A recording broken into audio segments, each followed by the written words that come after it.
Saya kedatangan seorang tamu yang akan memberikan kisah hidupnya, perjuangannya, biografi singkatnya. Dan di kesempatan kali ini telah hadir bersama saya ada Ustadz Ahlan Wasahlan yang mungkin lebih akrab dipanggil dengan Ustadz Sahlan. Ya.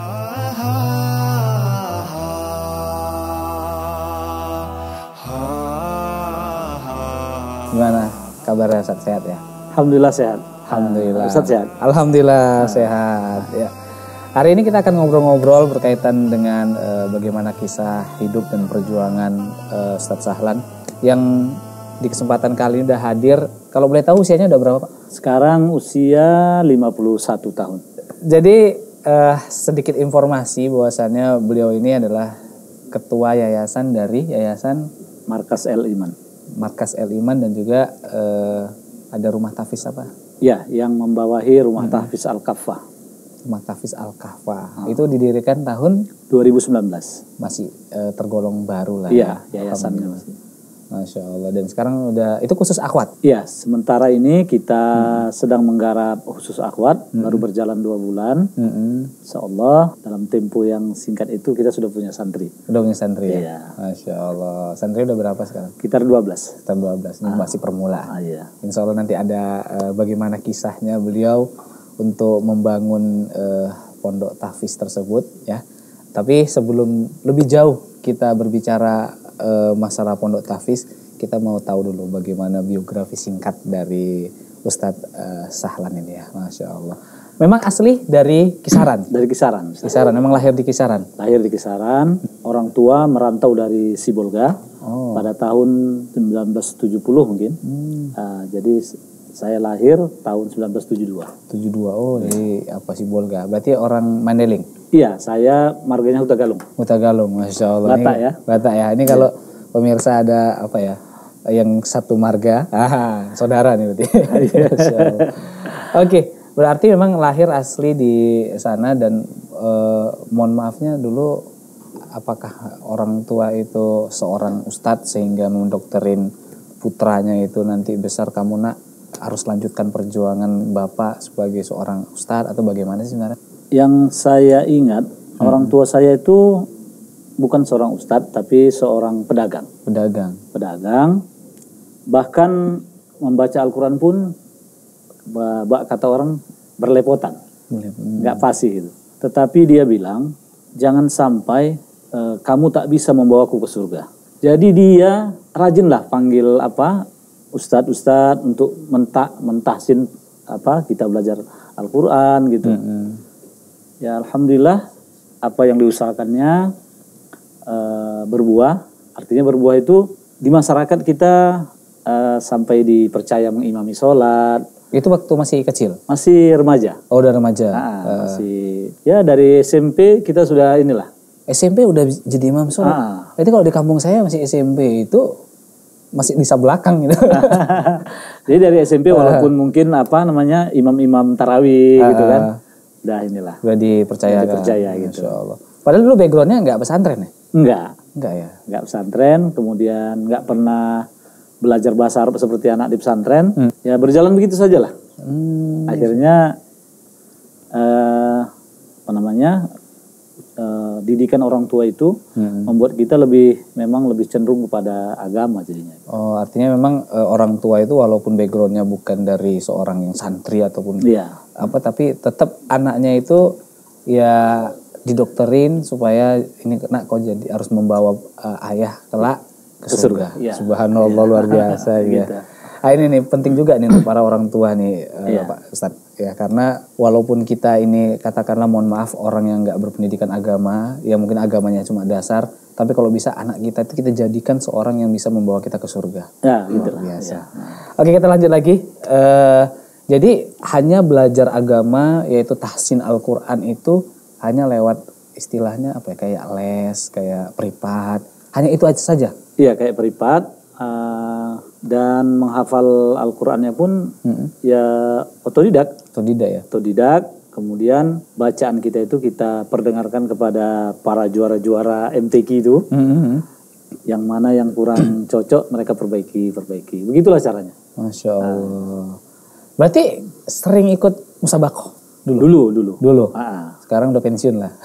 Sekarang kita menciptakan para generasi-generasi yang mampu membaca Al-Quran dengan baik dan benar. Masya Allah. Berarti belajar dulu dari SD atau mulainya SMP? Dari SMP. SMP ya. SD udah lah ya. SD sudah. Ya kalau SD itu kan sekolah-sekolah ini, sekolah orang bilang dulu sekolah Arab ya. Iya, sekolah Arab. Sekolah Arab, itu ya. Situlah apanya. Tapi ya paling 2 jam aja kan. Sore-sore aja udah. Prestasi apa yang udah didapat dulu? Saya tidak pernah memang kalau di di MTQ ya. Belum pernah saya mencapai provinsi. Tapi di kabupaten insya Allah. Kabupaten lah ya. Kabupaten. Kalau kecamatan udahlah. Nggak usah dibilang. Ya kan. Jadi sampai di rumah itu banyak piala-piala gitu. Akhirnya entah kemana sekarang. Udah terbuang jadi. Karena sudah lama kan. Sudah lama. Jadi di rumah sekarang pun juga begitu juga. Anak-anak itu ada piala-piala di rumah yang membuat kenangan mereka menjuarai MTQ ini gitu. Masya Allah. Seperti Ustazah Silmi, Ustazah Ilma, anak nomor 2 yang sekarang lagi kuliah di Stay Asuna. Kemudian yang nomor 3 itu selalu ikut di kategori 10 juz. Masya Allah. Artinya istilahnya kalau bahasa kita nurun lah ya. Mungkin begitu juga. Iya, dulu hafalnya sampai 30 juz. Saya? Ya. Enggak sampai lah. Enggak sampai ya. Saya pernah menyetor hafalan itu 15 juz. 15 juz. Itu tingkat apa seingat Pak Ustadz? Maksudnya saya pernah menyetorkan hafalan itu kepada seorang guru. Iya. Sampai kepada 15 juz. Iya, maksudnya di waktu SMP atau masih? Justru sudah saya berumah tangga. Sampai 15 juz. Iya. Biasa kalau orang udah berumah tangga itu susah ngafal loh Pak Ustadz. Gini. Ini yang saya praktekkan dalam hidup saya ya. Iya. Bagaimana caranya saya bisa menghafal Quran. Jadi Al-Quran itu saya fotokopi lembar per lembar. Saya lipat, saya kantongi. Begitu di lapangan saya ngatur orang kerja, selesai saya atur orang kerja, saya baca. Saya baca, nanti malam harus selesai itu. Setidak-tidaknya setornya kepada anak sendiri, setornya kepada istri, insya Allah. Bisa. Luar biasa. Sederhana itu sebenarnya. Iya, sebenarnya kemauan. Itu targetnya 1 hari atau 1 lembar tadi? 1 halaman. 1 halaman tadi? Iya, 1 halaman. Saya fotokopi, lipat-lipat. Iya. Udah, selesai ngatur orang kerja, saya duduk. Padahal waktu kerja nih, namanya ngatur orang kerja kan. Ada marah-marahnya juga ya kan. Setelah itu istighfar, ya udah ambil tuh hafalan, baca. Hafal gitu. Nanti sewaktu imam sholat udah bisa saya setorkan di imam sholat itu gitu. Oh berarti tetap dari karir dari SMP sampai sekarang itu imam sholat tetap? Insya Allah. Subhanallah. Jadi kalau sekarang sudah jarang mengimami karena udah jadi pengurus BKM kan. Gak mungkin lagi kita jadi imamnya. Ya, kita cari imamnya gantian. Subhanallah. Oke, tipsnya lah Pak Ustadz dulu waktu masih belajar dulu pengalamannya. Gimana cara menghafal itu supaya mudah, bacaan kita pun memperbaiki bacaan itu bisa lebih cepat nyantel gitu bagaimana? Secara alami, saya gampang menghafal Quran itu memahami jalan ceritanya. Berarti dari segi makna? Jadi saya Quran hafalan itu sekarang sampai hancur itu, dia ada ada terjemahnya gitu. Jadi misalnya ketika Musa berkata kepada ini, saya itu dulu saya baca, baru saya mudah menghafalnya. Artinya pahami maknanya dulu, baru dihafal. Iya, jalan ceritanya dapat, mudah insya Allah dapat. Dan itu saya turunkan kepada anak-anak yang sekarang di bawah naungan kita, dan mereka bilang memang mudah, tapi tetap kegigihan juga. Itu nomor 1. Iya, kegigihan. Kemudian dari dahulu saya selalu berdoa. Ini doanya pun juga ini doa yang datang dari diri sendiri. Ya Allah, datangkan kepadaku pekerjaan untuk mendapatkan dunia yang tak mengganggu aku beribadah di masjid. Maksud saya tak mengganggu beribadah di masjid itu bisa berlama-lama gitu. Bisa berlama-lama. Jadi selesai sholat kita dulu udah bisa kita merojaah. Ya paling tidak misalnya setengah juz. Kalau 5 waktu kan udah dapat 2 juz setengah satu hari. Nah gitu dia. Oke, kembali lagi ke masa kecil. Orang tua sudah tahu nih anaknya punya bakat nih baca Quran bagus. Iya, hafalannya ya sedikit demi sedikit pasti ada. Iya. Apakah setelah tamat SD orang tua mengarahkan Pak Ustadz ini ke pesantren kah atau bagaimana? Karena mungkin begini ya, orang tua sibuk cari cari nafkah. Kami 9 bersaudara. Dan nomor 2. Banyak ada. Jadi banyak di bawah. Kami itu hampir berjalan sendiri saja gitu. Sekolah terserah mau kemana. Dia nggak gitu memaksakan gitu. Tapi memang dalam urusan sholat, urusan baca Al-Quran dia sangat keras. Ya boleh dibilang sedikit kejam. Iya, main tali pinggang. Iya, sama seperti itulah. Berarti ini kalau kita buka ini banyak cap-capnya nih. Betul. Sampai berdarah-darah. Oh, sampai serius Ustaz. Iya, sampai begitu. Tapi untuk anak sekarang tuh nggak bisa lagi tuh. Iya. Membal nggak boleh. Nah, dan memang nggak boleh kan, nggak diajarkan agama seperti itu. Tapi dulu seperti itu pendidikan. Iya, seperti itu. Tentara lah. Berarti ini yang kewajibannya ini sholat satu. Kalau baca Qurannya biasa rutinnya kapan? Kan wajib belajar tiap malam. Tiap malam itu wajib belajar? Iya, datang gurunya. Kan kita ini anak-anak biasa lah, ngeles mau apa, mau main-main gitu kan. Kawan-kawan pada main-main gitu.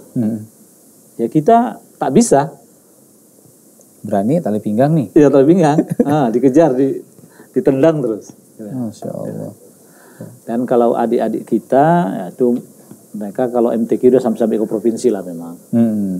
Adik-adik itu. Berarti memang satu keluarga semua ya? Iya, satu keluarga. Mungkin dia yang agak jauh nggak ngikut lagi kayaknya. Yang udah agak jauh, yang mungkin yang nomor ujung 7, nomor 8 gitu. Mereka udah sibuk dengan dunianya lah. Tapi dari 1 sampai berapa 5, 6 gitu masih. Cuma alhamdulillah memang semuanya sarjana. Semua sarjana. Nah, insyaallah. Masya Allah. Padahal hanya jualan-jualan kedai sampah aja. Kedai sampah aja? Iya. Itulah orang tua itu dulu. Tapi bisa menyekolahkan anaknya sarjana? Iya, semua sarjana. Zaman dulu susah loh sarjana loh Pak Ustadz. Kayak gitulah. Kita memang ditempah untuk betul-betul gigih. Jangan hidup kamu sepertiku nanti katanya. Gitu dia. Jangan seperti ayah hidup kamu nanti ya katanya. Pertanyaan berikutnya adalah antum sudah punya bakat berkaitan dengan masalah tilawah Quran, tahsin Quran, artinya punya skill untuk baca Quran yang baik dan benar. Bahkan sudah ada pengalaman sering ikut musabaqah. Apakah antum melanjutkannya kuliah itu di jurusan Al-Quran misalkan, atau jurusan tentang ulumul Quran dan lain sebagainya? Jadi kuliahnya kan di pertanian. Pertanian? Nah, di pertanian kan. Namun kalau untuk Al-Qurannya itu dia di luar. Oh, artinya kuliah tetap jalan, tapi belajar Al-Quran itu ada lagi? Ada. Jadi artinya gini, belajar Al-Quran itu tetap dilanjutkan dengan menghafalkannya. Kemudian dengan rajin-rajin ikut kajian-kajian, misalnya tahsin-tahsinnya seperti yang dibuat oleh Salam TV gitu. Kemudian ada beberapa TV dakwah, semuanya itu saya dengarkan gitu. Sehingga ilmu tajwid itu betul-betul datang dari kitabnya gitu kita. Jadi kita dengarkan gitu. Walaupun saya sebenarnya tidak hafal kitab-kitab apa saja, tapi dari dia ustadz yang menjelaskan huruf ain itu di mana, huruf ini di mana gitu, kita ternyata apa yang disampaikan guru-guru kita yang dahulu mungkin ada kekurangan, bisa lebih sempurna lagi gitu. Boleh dibilang saya ini lebih kepada otodidak ya. Otodidak ya. Walaupun ada guru yang datang ke rumah, tapi untuk meningkatkannya lagi saya rajin untuk tahsin lah. Apalagi sekarang dipermudah dengan TV-TV dakwah ini. Iya, di rumah aja bisa. Di rumah dengarkan gitu. Masya Allah. Baik, oke kita lanjut kembali tadi, artinya antum lebih banyak ke otodidak ya. Nah kemudian setelah selesai kuliah, apakah antum bekerjanya itu di pesantren kah? Atau mungkin masih tetap dengan yang sama atau melanjutkan jurusan tadi? Iya, jadi sewaktu saya masih kuliah, saya tidak sampai wisuda. Oh, nggak sampai wisuda? Nggak wisuda. Tiba-tiba datang wakil sebuah perkebunan datang ke rumah, meminta saya untuk bekerja di perkebunan tersebut gitu. Itu pun dia mendatangi sekolah pertanian yang dulu, SPMA itu. Kami butuh siswa terbaik yang punya kalian, katanya. Allah kasih tunjuk sama mereka, saya yang ditunjuk gitu. Masya Allah. Saya yang ditunjuk gitu. Jadi datang ke rumah saya terkejut. Mau Pak kerja begini. Akhirnya saya ikutlah. Kebunnya ada di Labuan Batu, ada di mana-mana gitu kan. Ya udah, tapi saya ini mungkin basic saya ini bukan basic yang makan gaji, bukan basic pekerja, tapi saya ini mungkin Allah takdirkan basic yang jadi pengusaha gitu. Artinya bukan karyawan? Bukan. Waktu itu saya karyawan gitu, tapi jiwa saya meronta gitu. Nggak cocok nih, ini bukan passionku nih. Iya. Akhirnya saya keluar, resign. Ada satu perusahaan yang berkaitan juga dengan perkebunan. Itu punya orang Amerika, Monsanto. Produknya banyak racun lalang, racun rumput itu. Saya bekerja di situ. Itu kita walaupun kita seorang pekerja, tapi kita dibuat seperti seorang pengusaha. Nih, boronganmu ini di sini, kerjaanmu ini, gajimu sekian, semakin tinggi hasilnya, semakin banyak fee yang kamu dapat. Gitu. Penempatannya tetap di Asahan juga. Di situ saya bekerja, tapi jiwa tetap meronta. Namanya tetap makan gaji kan. Keluar saya, akhirnya saya mendirikan perusahaan sendiri. Ada saya punya PT Silma Sada Putra namanya, kemudian ada UD Silma. Saya buat penawaran-penawaran ke perusahaan-perusahaan. Akhirnya dari 2005 sampai sekarang saya partner di PT Bakri Sumatera Plantation. Masya Allah, luar biasa.